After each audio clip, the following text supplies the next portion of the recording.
You're still watching Morning Live. Now let's head to the Freedom Park where Sam Marshall is out there for the Mandela Walk. Sam, a very good morning to you.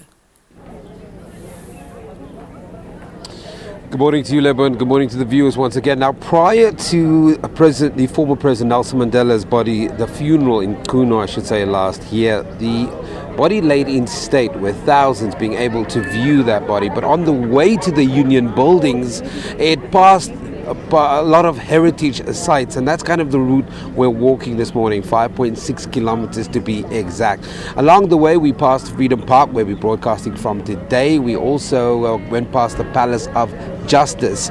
Now, thousands are expected again here this morning, as I mentioned to you. Right now, I'm joined by the Gauteng Premier, Mr. David Makura, who's going to talk about the role of provincial government and how important this day is. Premier, good morning and welcome to Morning Live. Yes, good morning. Let's talk about the role that the provincial government is playing in today's Mandela Remembrance Walk. Well, firstly, I would like to say that we want to see the trail, the Mandela Trail, that in that whole week when the body of our founding father, every morning and afternoon, moving to the Union building, we would like that to be one of our heritage routes. So we would like every year around this time, the last day that our icon's body was sent off to the Eastern Cape, to Tunu, was on the 14th of December. We would like that around that day. Of course, today we chose the 13th because of logistical challenges.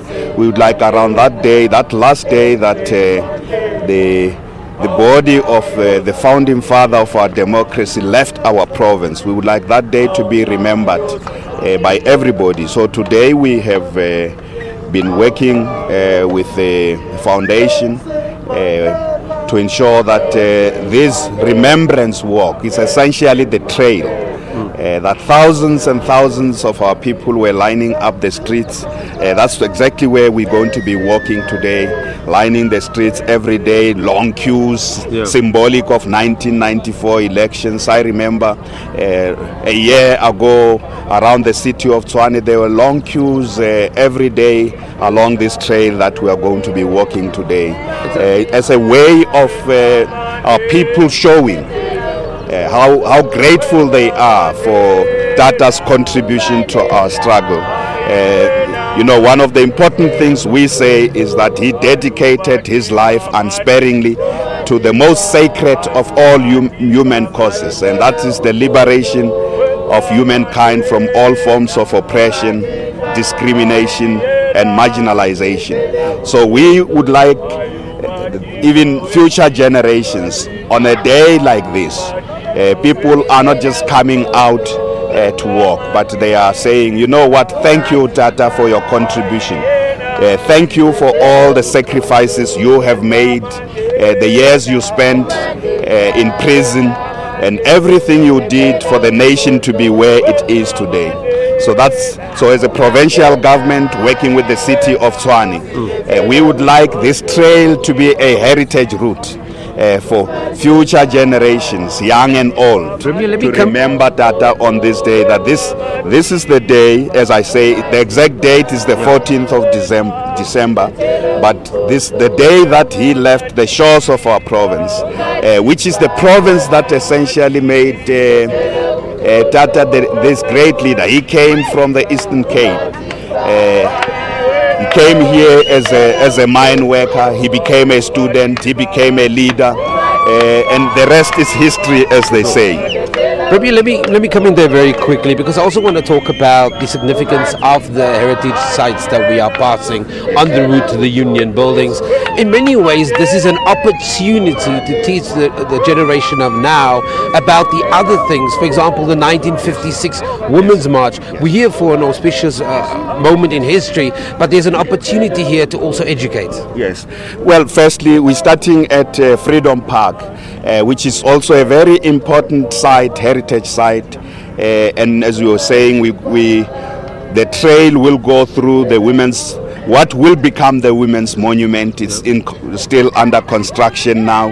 The Union Building itself, those Union Buildings are very important heritage site for our country, the seat of our government. I agree with you that in totality, we will have to do much more to ensure that future generations understand.